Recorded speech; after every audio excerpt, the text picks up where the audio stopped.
ऐसा तो कोई सजेशन दिया नहीं, क्योंकि मैं जो करता हूँ मैं अपने कार्यों के प्रति जी मैं उसका कार्यों का रिजल्ट भी देता हूँ। जी मैं अपनी मेहनत से अपने काम से पीछे नहीं हटता हूँ। जी तो फिर वो फैक्टर नहीं रह जाता है कि आपका कि कितना पहनावा कर क्या क्या है, है क्या सेटअप क्या है, आपका स्टाइल क्या है। जी मैं अपने कार्यों के लिए जाना चाहता हूँ। जी चाहे वो हमारा विश्वविद्यालय हो, हमारा डिपार्टमेंट हो, चाहे हमारा जो संगठन का आला कमान हो या कहीं भी हो। जी देखिए, इसको सबका अलग अलग दृष्टिकोण है। जी। जैसे लास्ट लाइन आपने कहा, राजनीति में बने रहने का ये एक तरीका है। जी तो पहले ग्रेजुएशन तक का दायरा पीजी तक में आने के बाद में देखा पीजी नॉर्मल हो गया है, हर कोई पीजी कर ले रहा है। जी पहले कोई ग्रेजुएशन को कंप्लीट नहीं कर पाता था, लेकिन जी जो अचानक से जो सेमेस्टर सिस्टम आया, जी जी सीबीसीएस सिस्टम आया, वो दौर गुजरा, साथ में और भी आधुनिक दौर आए, इंटरमीडिएट में पढ़ाई का सब चेंजेस होने लगा। तो इसमें उसकी गुणवत्ता जैसे ही कम होने लगी ना जी पढ़ाई की, वैसे लोगों की संख्या बढ़ने लगी। विशाल विश्वविद्यालय में ऐसे कई प्रोफेसर हैं जिनको निजी तौर पर राजनीति जो है पसंद नहीं आती है, कभी सोच उनकी उस तरीके की नहीं रही, लेकिन कई लोग जो हैं उन्हें राजनीति में कहीं ना कहीं इंटरेस्ट भी है। कई बार कई प्रोफेसर्स की उदासीनता भी दिखी। हमने बहुत लोगों से जब संपर्क किया, बातों बातों में हमने टटोलना चाहा तो पता चला कि कई लोग जो हैं पीठ पीछे ये भी कहते हैं कि ये सब छोड़ देना चाहिए, बेकार है छात्र राजनीति, विश्वविद्यालय में वैसा कोई मसला नहीं है। या फिर कई लोगों में ये खौफ भी है, कई ऐसे प्रोफेसर्स जिन्होंने अपने कार्य के अंदर अगर कुछ भी वैसी चालाकियाँ या कुछ वैसी चीज़ें की हैं, वो लोग जो हैं उन्हें भी डर है कहीं ना कहीं आपसे। आप मुझे बस ये बता दीजिए कि जो लोग आपसे खौफ में हैं कि आप उनके राज को खोल देंगे, और जो लोग नहीं चाहते हैं कि ये छात्र राजनीति आप जो कर रहे हैं वो अच्छी चीज़ है, उन दोनों को क्या संदेश देना है, जो खौफ में है वो और जो चाहते हैं कि ये सही जा रहे हैं? देखिए, ऐसा है ना कि खौफ वाली बात तो हमको मालूम नहीं है कि ऐसी बात ये कहना तो कुछ बड़ी बात हो जाएगी कि एक छात्र के रूप में है और शिक्षकों में खौफ है, जी तो ये बड़ी बात हो जाएगी। जी ऐसा हम नहीं मानते हैं कि उनमें खौफ है या ये है, और ऐसा हम जानते भी नहीं है। जी ये आप अगर ऐसा मानते हैं तो आपका रिसर्च और आपकी जी बात आप तक, लेकिन हम ऐसा नहीं मानते हैं। जी शिक्षकों में जो भी है कि अगर राजनीतिक जहाँ बात है कि मैं सीधी तौर पर जानता हूँ, और अगर उनमें ये बात होगी तो वो लोग भी शायद ये जानते होंगे कि मैंने उन लोगों के खिलाफ भी आंदोलन खड़ा किया है जी जिन लोगों से मेरा संबंध अच्छा है। तो अगर कोई गलत करते हैं या कर चुके हैं या जो भी बात है, जी तो उनको इस बात का हो सकता है कि ये मामला अगर हम तक आता है जी तो हम भी उनके खिलाफ खड़े होने में पीछे नहीं हटेंगे। जी तो शायद ये डर होगा, लेकिन हमको नहीं लगता है कि इस प्रकार की ये ऐसी स्थिति उत्पन्न होगी, क्योंकि शिक्षक अपना काम करते हैं। जी अधिकारी जब बनते हैं तो बहुत ज़्यादा उनका वर्क नहीं रहता, और एक जो माहौल बना था जी जी उस माहौल के बाद जिस प्रकार से बना है लोग तो संभल रहे हैं। लोग संभल रहे हैं और अपने कार्यों में लगे हुए हैं। जी वैसे कोई बात नहीं है। और कोई डरने वाले शिक्षकों को नहीं है, और ना शिक्षकों से छात्रों को डरने वाली बात है। बाकी जो राजनीति नहीं करने वाली जी चीज़ है, आप जो उसे बताएं, तो मैं आपको इससे एक चीज़ याद आया, कई ऐसे प्रोफेसर हमको मिले हैं जी और सीधे तौर पर हमें यह नसीहत मतलब सुझाव जी दिया जी कि राजनीति में कुछ नहीं रखा है, अपना कैरियर पर ध्यान दो, जी कुछ फोकस करो, पढ़ाई पे करो। जी तो इसको जो है ना, मैं जो हमारे फर्स्ट फुल प्लेज जो वीसी थे जी उस टाइम से मैं उस घटना को मैं याद कर लेता हूँ कि उस समय जो फुल फ्लेज वीसी हमारे इस विश्वविद्यालय के थे, उनके खिलाफ मेरा लगातार आंदोलन चल रहा था। जी तो उनको कहीं से मेरे बैकग्राउंड हिस्ट्री का पता चल गया जी कि ये किस परिवेश से आता है, क्या है, जी नहीं जी है। जी तो हमको बुला करके कई बार बोला गया, तुम इस सब में मत रहो, काहे रहता है, तुमको बहकाया जाता है, जी जी तुम लोगों के बातों में आकर के ये करता है, मतलब सिंपैथी टाइप का कि जी हम जी आपके जी बारे में जी सोच रहे हैं जी कि ये ऐसा है, तुम अपने करियर पे ध्यान दो।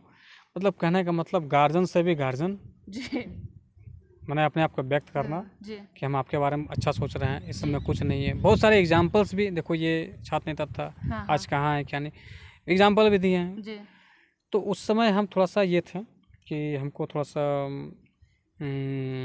हम उस समय पीछे हो जाते थे या सोच नहीं पाते थे। जी तो उनका टर्म जैसे ख़त्म हुआ, फिर मैंने सोचा कि ये सब तो अच्छा ये बात है, कहीं ना कहीं आपको आंदोलन से पीछे ले जाने का काम करता है। तो मैंने फिर देखा कि मैं यहाँ पे मैं इस विश्वविद्यालय में राजनीति नहीं करना चाहता हूँ। राजनीति कहने का मतलब कि यहाँ पे जो चीज़ें हैं, लेकिन उसके लिए मैं देखता हूँ कि हमारे बाद ये सिस्टम ऐसा बना हुआ है कि अभी सुव्यवस्थित तरीके से सुदृढ़ व्यवस्था जो छात्रों को मिलनी चाहिए वो मिल नहीं पा रही है। और अगर हम अपने अनुपस्थिति में ऐसा कोई हमें अभी वैसा नज़र नहीं आता है कि कंप्लीट रूप से जो अथॉरिटी है अभी एडमिनिस्ट्रेटिव से उस प्रकार से जानकारी रख करके कि नहीं उससे काम करवाया जा सके या उनके हक के लिए लड़े, ऐसा कोई पैरेलल हमको मिल नहीं रहा, मतलब नज़र में नहीं आ रहा। हमको जब लगेगा या तो छात्र अपने से जागरूक हो गए हैं, अपने अधिकारी को ले रहे हैं, या सरकार की ओर से विश्वविद्यालय की ओर से सारी सुविधाएं मिल रही है, तब तो मेरा यहाँ आना कोई रहेगा नहीं। मैं ये इसलिए कह रहा हूँ क्योंकि मैंने वो चीज़ को फेस किया है। जो यहाँ पे 90% छात्र आते हैं ग्रामीण परिवेश से आते हैं, जो आर्थिक रूप से कमज़ोर हैं। तो मैं वैसे लोगों के बीच से उठ कर के आया हूँ, तो खुद की पीड़ा को मैं उनकी पीड़ा को समझता हूँ। मैंने जो फेस किया है उनकी पीड़ा को मैं समझता हूँ, तो वो हमसे देखी नहीं जाती है। तो वो देखी नहीं जाती है, तो वो जब तक मैं रहता हूँ कि मैं जब तक हूँ, मैं जितना कर सकता हूँ मैं उनके लिए करूँगा। जब एक सेटअप हो जाएगा तब मैं यहाँ पे थोड़ा सा कम कर दूँगा। वैसे बीच में ऐसी स्थिति बनी, कहते हैं कि बहुत ज़्यादा भविष्य में राजनीति या कोई भी जीवन में बहुत ज़्यादा दूर का आकलन नहीं करना चाहिए। परिस्थितियाँ कभी भी कुछ भी बन सकती है, कुछ भी हो सकती है। आपके विरोधियों का कुछ का कहना है कि विशाल वन मैन आर्मी है, क्या लगता है वो जो कह रहे हैं वही सच है या अपनी ओर से कुछ सफाई देना है? देखिए, वन मैन आर्मी यहाँ पे हमारा एक संगठन है, और कोई भी संगठन में ये हिटलर का संगठन नहीं है जो वन मैन चलता है। संगठन का एक सांचा होता है, एक तंत्र होता है, सबकी अपनी अपनी रणनीति होती है। सब संगठन का रहता है, जैसे हमारे संगठन में हमको क्या दिखाना है, क्या करना है, किनको आगे करना है, नहीं करना है, किनको जोड़ना है, ये हमारा काम है। आप अगर ये देख रहे हैं तो ये आपकी दृष्टिकोण है, लेकिन हमारा जो संगठन है निश्चित तौर पर हम अगर नहीं रहेंगे तो हमारे एब्सेंस में भी छात्रों का काम होगा, होता ही है। आंदोलन भी खड़ा होगा, होता ही है। हम एकदम कंप्लीट भी नहीं आएंगे तो उसके बाद भी ये सिस्टम बना हुआ रहेगा। लेकिन लोगों की नज़र सिर्फ हम पे है, तो मैं उनके लिए भी स्नेह रखता हूँ कि लोग हम पे नज़र रख रहे हैं और समझते हैं कि हम चला रहे हैं, तो उनका जो नज़र है उनको स्नेह के रूप में हम प्राप्त करते हैं कि नहीं, वो ये समझते हैं कि वन मैन आर्मी बोलते हैं, इसका मतलब सांगठनिक जो भी हमारा संगठन है उसमें हमारी महत्वता को वो समझते हैं। उनके लिए मैं आभार प्रकट करता हूँ। लेकिन हमारे संगठन में हमारी जो महत्वता है, हमारे आम कार्यकर्ता के भी उतनी ही महत्वता है। आज अगर उनको हम विश्वविद्यालय अध्यक्ष के पद पर बैठा देते हैं या एक जिम्मेदारी देते हैं तो निश्चित तौर पर वो हमसे भी बेहतर तरीके से वो काम करेगा। और काम करने ऐसे लोग भी हैं, ऐसा नहीं है कि हम अभी फ्रंट में है तो और लोग नहीं है, बहुत सारे लोग हैं। लेकिन आपके बोलने से, आपके पूछने से, आपके दृष्टिकोण के लिए हम अपना सिस्टम को, अपना संगठन को और उसके जो संरचना उसको चेंज नहीं ना करेंगे। वो हमारा सही है। आपका नज़रिया आप देखिए, तो यही बात है। कभी कभी जब आप नेता होते हैं और ख़ास करके जो छात्र नेता हैं उनके लिए कहा गया, आपकी सिंप्लिसिटी को अंडर एस्टिमेट किया जाता है। एक छवि है स्क्रिप्टेड लोगों के मन में, नेता होगा, चश्मा लगाएगा, स्वैग से बुलेट में आएगा। जब वो आएगा, और फिर मैं वही वाक्य को दोहराना चाहूँगी कि फिल्मों का ये सब का बहुत इम्पैक्ट रहा। वो बुलेट से आएंगे, नेताजी चश्मा लगाए रहेंगे, गले पे पट्टा होगा, एक लगेगा कि माहौल बनने वाला तरीका। आपको उससे अलग रखा जाता है। विशाल को एकदम सिंपल से विशाल आएंगे, कुछ ज़्यादा दिखावा, शो ऑफ नहीं करेंगे। इसे आप पॉजिटिव वे में लेते हैं या फिर लगता है कि लोग जो है बहुत जल्दी जज करते हैं? सिंप्लिसिटी की जहाँ तक बात है, मैंने एक चीज़ को गौर किया था ग्रेजुएशन के टाइम में ही, जब मैं छात्र चुनाव जीत कर आया था तो उस समय से, चूँकि मैंने इसी में बताया कि 90% ग्रामीण परिवेश से आते हैं, तो 90% परिवेश ग्रामीण परिवेश से आते हैं, तो वैसे लोग जो हैं ग्रामीण परिवेश से तो काफ़ी हेजिटेटेड होते हैं। वो किसी भी चीज़ को बात रखने में, बोलने में बहुत हेजिटेट करते हैं, जिसके कारण वो बोल नहीं पाते हैं। मुझे बाद में पता चला कि मैं जैसे चुनाव जीत करके आ गया, लेकिन मेरे में कोई बदलाव नहीं था। मैं उनके जैसा ही एक स्टूडेंट था, आम स्टूडेंट, साधारण स्टूडेंट। लेकिन उसके बीच में एक हेजिटेशन आ गई थी, अरे ये तो छात्र नेता है, ये है। तो जो बात उनको प्रॉब्लम है, आज नहीं बोल पाया, वो जब बहुत दिनों बाद कंफर्ट हो गया तब उन लोग से पता चलता था कि हम बहुत डरते थे, क्या सोचेंगे नहीं सोचेंगे, बोल नहीं पाते थे। ऐसे कॉलेज आए, सामने में प्रॉब्लम है, बोलना है, लेकिन बोल नहीं पाते थे, पार हो जाता था। तो ये चीज़ होती थी। तब से मैंने सोचा कि देखिए इस तरह की बात है, मैं जिसके लिए मेहनत करूँगा, जिनके लिए मैं राजनीति करूँगा, जिनके अधिकारों के लिए लड़ूंगा, वो अगर हम तक अपने बात को रख ही नहीं पाएगा तो मैं कैसे लड़ूंगा।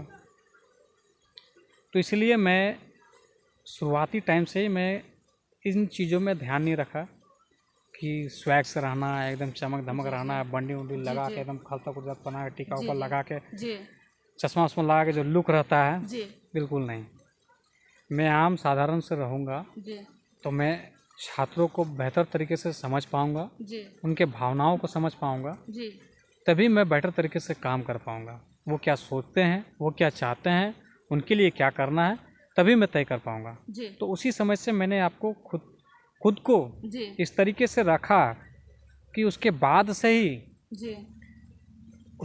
से ही बहुत सारे, हमको लगता है कि अभी से दर्जनों नहीं, मतलब सैकड़ों तक, चाहे काफ़ी लंबा समय हो गया, सैकड़ों ऐसे एग्जाम्पल सामने आ गए। एग्जाम्पल कैसे कि कॉलेज आ गया, पीके राय कोई खोजते खोजते कि विशाल महतो कौन है ना, कि विशाल महतो से मिलने हैं। मेरे नाम का प्रचलन होने चला अखबारों के माध्यम से, अन्य सोशल मीडिया के माध्यम से, एक दूसरे के माध्यम से, कह रहे हैं कॉलेज में है एक छात्र नेता है, विशाल महतो है। तो इस प्रकार से हमारा नाम का प्रचलन, प्रचार प्रसार हुआ। तो लोग अपने ज़रूरत के लिए जब आते थे तो कई लोग हमसे पूछ बैठते थे कि विशाल महतो जानते हैं, तो हम थोड़ा सा हंसते थे, तो हाँ ठीक है, बोलिए क्या काम है आप हैं। तो फिर बहुत कोई नाम सुनते हैं, जैसे कि विशाल महतो कोई छात्र नेता कहीं से सुन लिए, फिर हमको देखे कि कहीं से नाम सुने कि आप विशाल महतो हैं, आप ही छात्र नेता हैं। तो ऐसे डायरेक्ट पूछते थे। और आज भी ऐसा हमको, आज तक रिसेंट तक में, ये तो हम शुरुआत हुआ, अभी एग्जाम देने गए थे मास्कॉम सेमेस्टर 1 का, फिलॉसफी मास्कॉम का एक साथ में बैठा हुआ था। एग्जाम जैसे खत्म हुआ, कुछ टाइम का मैनिपुलेट हुआ था कि देर से क्वेश्चन, मतलब 5-10 मिनट का ऐसे कुछ चल रहा था।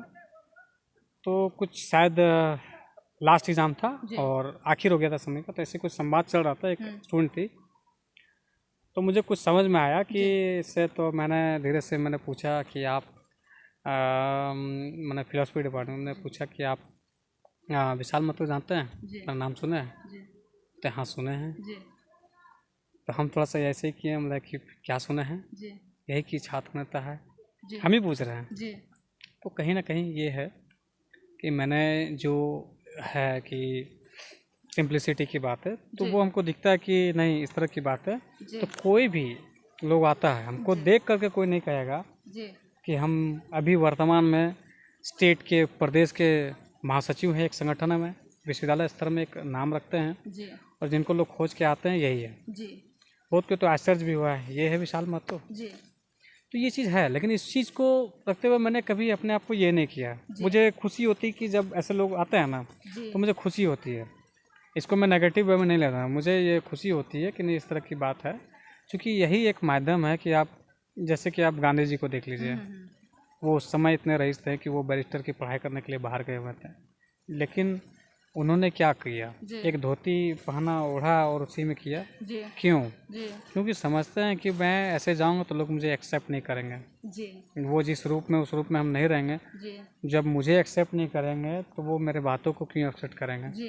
तो वही चीज़ है यहाँ तो पे। आपके कुछ लोग विशाल ऐसा कुछ सजेशन तो देते होंगे कि अब तुम भी जरा सा एकदम, क्योंकि आपका अब पद भी जो है ऊंचा हो गया है, जरा सा टसन में रहो, स्टाइल में रहो, बिल्कुल नेता की तरह करो, या फिर कहते हैं तुम जैसे हो वैसे ही ठीक हो? ऐसा तो कोई सजेशन दिया नहीं, क्योंकि मैं जो करता हूँ, मैं अपने कार्यों के प्रति मैं उसका कार्यों का रिजल्ट भी देता हूँ। मैं अपनी मेहनत से, अपने काम से पीछे नहीं हटता हूँ। तो फिर वो फैक्टर नहीं रह जाता कि आपका पहनावा क्या है, सेटअप क्या है, आपका स्टाइल क्या है। मैं अपने कार्यों के लिए जाना जाता हूँ, चाहे वो हमारा विश्वविद्यालय हो, हमारा डिपार्टमेंट हो, चाहे हमारा जो संगठन का आला कमान हो, या कहीं भी हो। मैं अगर अपने आप को पहचान हमारे व्यक्तित्व की पहचान मैं अपने कार्यों से रखता हूँ। ये नहीं कि मैं मेरे पास गाड़ी है घूमूंगी एकदम स्वैग से आएंगे उतरेंगे 10 लड़का आएगा स्वागत करेगा, वैसा नहीं है। तो ये इस चीज़ को मैं चूँकि इसमें मैं कंफर्ट रहता हूँ और कंफर्ट रहता हूँ तो इसके बहुत सारे फ़ायदे भी हैं। और ये इसको मैं अपने साधारण रहने का बहुत सारे रीज़न हैं, तो बहुत सारे रीज़न को अगर टोटल हो जाए तो ये पूर्ण रूप से बेनिफिट ही रहता है और मुझे खुशी होती है इसमें। जी विशाल, एक चीज़ बताइएगा, आपके साथ राजनीति तो है ही, लेकिन कुछ लोग कहते हैं कि ये लड़का बहुत तेज है, क्योंकि साथ में आपकी पढ़ाई भी जो है चल रही है। 2 विषय में आपने पीजी कंप्लीट कर ली है और इस बार ये तीसरी बार है। इतना पढ़ा लिखा नेता के बारे में कहा जाता है वो अक्सर कम पढ़े लिखे होते हैं। लोगों के मन में छवि है नेता है तो कुछ आता जाता नहीं होगा, बस भाषण अच्छा दे लेता होगा। लेकिन यहाँ आपके केस में कहा जाता है कि ये पढ़ाई पे पढ़ाई किए जा रहे हैं। कैसा लगता है सुनकर? और सच में पढ़ाई के प्रति इतना लगाव है कि सिर्फ राजनीति में बने रहने का एक तरीका है? देखिए, इसको सबका अलग अलग दृष्टिकोण है। जैसे लास्ट लाइन आपने कहा राजनीति में बने रहने का ये एक तरीका है, तो ये हमारे विरोधी कह सकते हैं। लेकिन आप इसको इस रूप में देखिए, निश्चित तौर पर ये विरोधियों का अगर नज़र है तो मैं इनको कहना चाहूँगा, ये अगर हमारा हैट्रिक है तो निश्चित तौर पर मैं बाउंड्री मारने का भी कोशिश करूँगा और मैं रहूँगा। तो आप समझ जाइए। तो और भी मैं जो ये कंटिन्यूअस की बात है तो आप देख लीजिए पूरे स्टेट में एक भी ऐसा विश्वविद्यालय नहीं है जहाँ पे मास कॉम की पढ़ाई इतने नॉमिनल फी में पढ़ाई जाती है। और मास कॉम की अहमियत अगर आप नहीं जानते हैं तो पता कर लीजिए। अन्य अभी श्यामा प्रसाद में चले जाइए, वहाँ से 50-60 हज़ार रुपये फ़ीस है और बड़ी यूनिवर्सिटी में जाएंगे लाखों की फ़ीस है। तो लाखों की फ़ीस में जो पढ़ाया जाता है वो हमें अगर नॉमिनल फ़ी 1000, 2000, 1500 में अगर पढ़ाया जा रहा है तो कर लेने में क्या बुराई है। मैनेजमेंट ऐसा कोर्स जिसको MBA का पैरेलल बोला जाता है, एक MBA पूरे एक इंटरनेशनल लेवल पे इसका इस कोर्स का मायना है, इसके मायने हैं। और ये किसी भी सेक्टर को, ये हर सेक्टर में इसकी अहमियत होती है। चाहे अगर हम पॉलिटिकल ऑर्गेनाइजेशन हो उसमें ऑर्गेनाइजेशन का पार्ट होता है मैनेजमेंट में, कैसे टीम करना है, लीडरशिप के उसी में पढ़ाया जाता है मैनेजमेंट में। चाहे ये राजनीति हो, चाहे सत्ता का संगठन हो, चाहे ये पूरा विश्व पटल पर देख लिया जाए, किसी भी चीज़ में, किसी भी फैक्ट्री हो, इंडस्ट्रियल सेक्टर हो, हर सेक्टर में मैनेजमेंट का बहुत बड़ा रोल रहता है, उसकी ज़रूरत होती है, उसकी आवश्यकता होती है। और इसकी पढ़ाई बड़ी बड़ी यूनिवर्सिटी में या राज्य के अन्य विश्वविद्यालयों में लाखों की फ़ीस होती है। यहाँ भी पढ़ाया जाता है बिना भाव में, लेकिन उसकी फ़ीस बड़ी है, 30,000 40,000 सेमेस्टर है। यानी हमारे यहाँ कितनी है? 2 से 2,500। हमको लगता है 5 से 6,000 में पूरा कोर्स कंप्लीट हो जाएगा। तो इतनी महत्वपूर्ण कोर्स अगर हमारे विश्वविद्यालय को एक विशेष तौर पर बना करके ये गिफ्ट हम लोग को मिला हुआ है, तो यहाँ के आम जनता के लिए मिला हुआ है, तो वो गिफ्ट को हम नकारे क्यों? तो यही वो कारण है। अगर ये स्पेशलाइजेशन की कोर्सेस यहाँ कराई जा रही है, अगर वो उसको लेने के लिए हमारे पास समय है तो इसलिए किसी को इसमें बुराई नहीं होना चाहिए। हम तो लोगों को जागरूक करेंगे कि आप मास्टर डिग्री अपने विषय में किए हैं तो निश्चित तौर पर यहाँ से आप मैनेजमेंट का कोर्स है, मास कॉम का कोर्स है और भी इंटरडिसिप्लिनरी कोर्स, क्योंकि ये इसलिए भी क्योंकि इसमें आपको ग्रेजुएशन लेवल पे इसकी डिग्री कोई ऐसी नेसेसरी नहीं है। इंटरडिसिप्लिनरी कोर्स है, आप कर सकते हैं, उपलब्ध है, मिल रहा है तो लेने में क्या बुराई है। तो यही कारण है कि मैंने अभी हैट्रिक लगाया है। निश्चित तौर पर हम बाउंड्री भी मारेंगे। तो ये जैसे कहा जाता है कि गांव में खास करके जब आप बहुत पीजी कर लेते हैं, पीएचडी कर लेते हैं, तो आपका अपने समाज में, अपने लोगों के बीच में एक जरा सा इज्जत बहुत ऊंचा हो जाता है। वो आपको एक तरीके से कह सकते हैं एकदम भगवान समझ लेते हैं। पढ़े लिखे लोगों की खूब इज्जत होती है। ये फ़ायदा आपको भी मिलता है? देखिए, हम इस सवाल का जो है जवाब देने में हमको खुशी होगा, क्योंकि ये सुन के ही हमको खुशी हो जाता है। क्योंकि एक टाइम पे हमने सोचा था, एक समय था जब हम 5, 6, 7, 8 में होंगे, तो उस समय हमारे जो गांव के और भी जो भैया लोग थे, मैट्रिक में पास होने की खुशी में पटाखे फोड़ रहे थे। आज के डेट में कोई बड़े बड़े एग्ज़ाम्स क्वालिफाई करे तो कोई पटाखा नहीं फोड़ेगा। उस समय मैट्रिक में पास होने की ये खुशी थी। धीरे धीरे इंटर में गया, फिर संख्या जो है, जितनी पढ़ाई की उच्च स्तरीय पढ़ाई है, जैसे जैसे उसको लेवल अप करेंगे, पढ़ने वालों की संख्या घटती जाती है। तो हमारे गांव में पहले था कि कोई भी ग्रेजुएशन बहुत लोगों ने किया होता है, गिनती का जन किया हुआ था। लेकिन मेरा बैच आया तो हम सोचे कि नहीं ग्रेजुएशन कर लेंगे, बहुत अच्छा रहेगा। ग्रेजुएशन तक किया तो मेरे साथ में बहुत कोई ग्रेजुएशन कर लिया था। फिर हम सोचे कि बहुत कोई अब दूसरे सेक्टर में बिजी हो गया तो हम पीजी करेंगे। पीजी गांव में 1-2 जन किया हुआ है तो हम पीजी करेंगे। पीजी किए तो पीजी के साथ में देखें कि थोड़ा सा ब्रॉड हो गया, अगल बगल देख रहे हैं साला पीजी तो सब कोई कर रहा है, बहुत कोई कर रहा है। तो कहीं ना कहीं वो आप जो सवाल था उसमें ये बेनिफिट मिलता है कि अगर आप थोड़ा सा ज़्यादा पढ़े लिखे हैं तो समाज में एक सम्मान मिलता है, एक वैल्यूबल पर्सन माना जाता है। तो मेरी एक ख्वाहिश भी थी कि हाँ मैंने आसपास जितना पढ़ा हुआ है उससे थोड़ा सा ज़्यादा तो हम पढ़ेंगे। तो पहले ग्रेजुएशन तक का दायरा पीजी तक में आने के बाद में देखा पीजी नॉर्मल हो गया है, हर कोई पीजी कर ले रहा है। पहले कोई ग्रेजुएशन को कंप्लीट नहीं कर पाता था, लेकिन जो अचानक से जो सेमेस्टर सिस्टम आया, सीबीसीएस सिस्टम आया, वो दौर गुजरा, साथ में और भी आधुनिक दौर आए, इंटरमीडिएट में पढ़ाई का सब चेंजेस होने लगा, तो इसमें उसकी गुणवत्ता जैसे कम होने लगी ना पढ़ाई की, वैसे लोगों की संख्या बढ़ने लगी।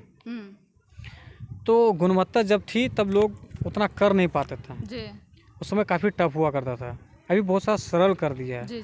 पहले इंटरनल नहीं हुआ करता था, 100 मार्क्स पे एग्ज़ाम होता था, अभी इंटरनल होता है तो सेफ जोन बन जाता है, मिला जुला के पास करना है, नंबर कम लाना है। तो इसमें जो संख्या हो गया कंटिन्यूस करके जो पास डिग्री लेने की संख्या है वो बढ़ गई। तो इसलिए दायरा जो है माना उच्च स्तर का, माना उच्च स्तरीय पढ़ाई का वो बढ़ता गया। तो पीजी कर लिए तो उसके बाद में फिर मैंने सोचा नहीं चलो अच्छा कोर्स भी मिल रहा है, मैनेजमेंट का कोर्स है तो कर लिया हमने।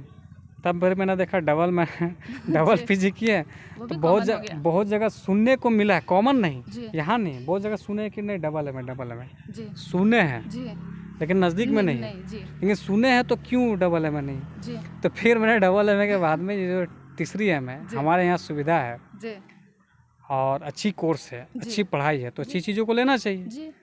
तो इसलिए मैंने हैट्रिक मारने की कोशिश की है, तो वही हम कर रहे हैं। तो ये 3rd एम है, अभी तक तो हम उधर नहीं सुने हैं, तो ये काफ़ी प्रभावित रहता है। तो प्रभावित रहता है सिर्फ उसके लिए नहीं, अगर हम अच्छे जानकार होंगे तो हम जिसके लिए कर रहे हैं अपने काम में हम बेटर काम भी कर पाएंगे, स्किल्ड हम में बढ़ेगा तो हमारे काम में भी बढ़ेगा, तो उसका फ़ायदा लोगों को भी मिलेगा। तो निश्चित तौर पर मास मीडिया, जनसंचार, पत्रकार, मैनेजमेंट, ऑर्गेनाइजेशन, लीडरशिप, मैनेजमेंट मास कॉम का जो कोर्स है ये निश्चित तौर पर हमारे जो फील्ड है इसमें हमको डेवलपमेंट करने का हमको इसमें सहायता मिलेगी। तो इसको करने में हम इसको इसलिए हम अच्छा मानते हैं, इसलिए हम इसको कर रहे हैं। पहले सियासत में मोहब्बत थी, अब मोहब्बत में सियासत है। पॉडकास्ट के जरिए हम विशाल महतो जी से उनके राजनीतिक जीवन के बारे में, पॉलिटिकल करियर के बारे में बात कर रहे थे और मुझे लगता है कि इस तरीके का बेबाक इंटरव्यू कोयलांचल के लिए भी बहुत अलग रहेगा और मेरी समझ से ऐसा इंटरव्यू आपने कभी देखा सुना नहीं होगा, क्योंकि जीवन के हर पक्ष को इतने सरल और बेबाक ढंग से विशाल महतो रख रहे हैं। विशाल महतो छात्र राजनीति में अब एक इनका अलग ही ऊंचा कद हो गया है, लेकिन जो लोग इनसे जुड़े हुए हैं उन्हें भी इनकी कुछ जो निजी बातें हैं वो नहीं पता चली थी। हमारे चैनल के जरिए जब वो इसे देखेंगे तो उनके चेहरे पर भी एक मुस्कान आ जाएगी। ऐसी कहानियाँ हो सकता है कुछ को रुला दे, कुछ को हंसा दे, कुछ को गुदगुदा दे, लेकिन मेरे दर्शकों पॉडकास्ट एक जरिया है जहाँ पर जो व्यक्तित्व हमारे साथ रहते हैं उनके ऊपर कोई फ़िल्टर नहीं होता है। और विशाल महतो की सादगी जो है, लगातार जो लोग इनके साथ लंबे अरसे से जुड़े हुए हैं उन्हें भी मालूम है कि इनके ऊपर कोई फ़िल्टर नहीं है और निजी तौर पर व्यक्तित्व भी सादगी से भरा हुआ है। आप ज़रूर बताइएगा, नेता जब इस शब्द को आप सुनते हैं, राजनीति शब्द को सुनते हैं, तो एक नेता की कैसी छवि आपको पसंद आती है और कैसे नेता जो हैं आपको मोटिवेट करते हैं। वैसे दूसरे अध्याय की ये समाप्ति है, लेकिन तीसरे अध्याय में सवाल जो है और दिलचस्प होने वाले हैं, क्योंकि मामला जो है अब लोकसभा की ओर बढ़ने वाला है। 24 में आखिर क्या होगा, चलिए टटोलेंगे कई और मसले और साथ ही किस तरीके से एक इंसान मजबूत इंसान बन सकता है, उसके अंदर कई तरीके के गुण आ सकते हैं, सब कुछ पॉडकास्ट के जरिए आपको मालूम होगा। अन्य खबरों के लिए जुड़ सकते हैं आप हमारे लाइव इंडियन गार्ड के साथ।